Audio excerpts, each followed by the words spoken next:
ಈ ಹೆಣ್ಮಕ್ಳಲ್ಲೂ ಸ್ಮೋಕಿಂಗ್ ಮಾಡೋ ಹೆಣ್ಮಕ್ಳು ಇರ್ತಾರೆ.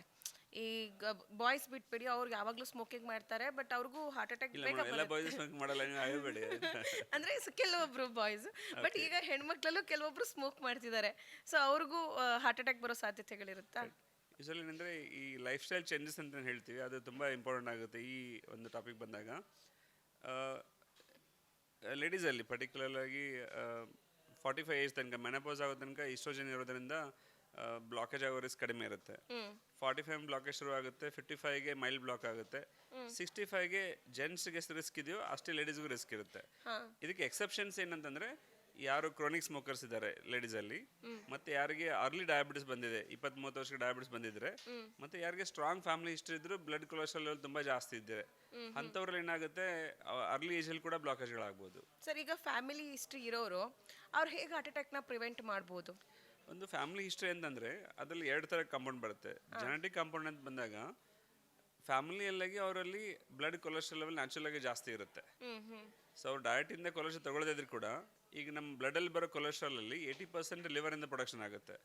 ಸೊ ಕೆಲವೊಬ್ಬರು ಲಿವರಲ್ಲಿ ಈಗ ನಾರ್ಮಲ್ ಕೊಲೆಸ್ಟ್ರಾಲ್ 100 ಅಂತಂದರೆ ಅವ್ರಿಗೆ 200+ ಇರುತ್ತೆ. LDL ಅಂತ ಬ್ಯಾಡ್ ಕೊಲೆಸ್ಟ್ರಾಲ್ ಹೇಳ್ತೀವಿ, ಅದು 100ಗಿಂತ ಕಡಿಮೆ ಇರಬೇಕು. ಕೆಲವೊಬ್ಬರಿಗೆ 290, 390 ಎಲ್ಲ ಇರುತ್ತೆ. ಅವರು ನೋಡೋಕೆ ಥಿನ್ ಲೀನ್ ಆಗಿರುತ್ತೆ ಕೆಲವು ಸಲ, ಆದರೂ ಕೂಡ ಬ್ಲಡ್ ಕೊಲೆಸ್ಟ್ರಾಲ್ ಜಾಸ್ತಿ ಇರುತ್ತೆ. ಯಾಕೆಂದರೆ ಅವ್ರ ಲಿವರಲ್ಲಿ ಕೊಲೆಸ್ಟ್ರಾಲ್ ಮೆಟಬಾಲಿಸಮ್ ಅಬ್ನಾರ್ಮಲ್ ಇರೋದ್ರಿಂದ ಬ್ಲಡ್ಡಲ್ಲಿ ಕೊಲೆಸ್ಟ್ರಾಲ್ ಲೆವೆಲ್ ಜಾಸ್ತಿ ಬಂದ್ಬಿಡುತ್ತೆ.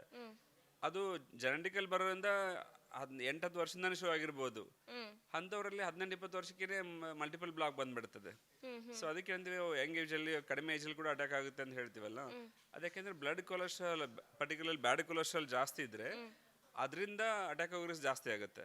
ಸೊ ಫ್ಯಾಮಿಲಿ ಹಿಸ್ಟ್ರಿ ಅಂತ ಬಂದಾಗ ಯಾರಿಗೆ ಫ್ಯಾಮಿಲಿ ಹಿಸ್ಟ್ರಿ ಇರುತ್ತೋ, ಅಂದರೆ ಅವರು ಫಸ್ಟ್ ಡಿಗ್ರಿ ರಿಲೇಟಿವ್ಸ್ ಯಾರಿದ್ದಾರೆ, ಈಗ ಅವರು ಫಾದರ್ ಮದರ್ ಇರ್ಬೋದು, ಬ್ರದರ್ ಸಿಸ್ಟರ್ ಇರ್ಬೋದು, ಅಂಥವರು ಲೇಡೀಸಲ್ಲಿ 60 ವರ್ಷದಿಂದ ಕಡಿಮೆ ಅಟ್ಯಾಕ್ ಆದವ್ರು ಇದ್ದರೆ, ಅಥವಾ ಜೆಂಟ್ಸಲ್ಲಿ 50 ವರ್ಷದಿಂದ ಕಡಿಮೆ ಅಟ್ಯಾಕ್ ಆದವ್ರು ಇದ್ದರೆ, ಅಂಥ ಫ್ಯಾಮಿಲಿ ಮೆಂಬರ್ ರಿಲೇಟಿವ್ಸ್ಗೂ ಟೆಸ್ಟ್ ಮಾಡ್ಕೋಬೇಕು.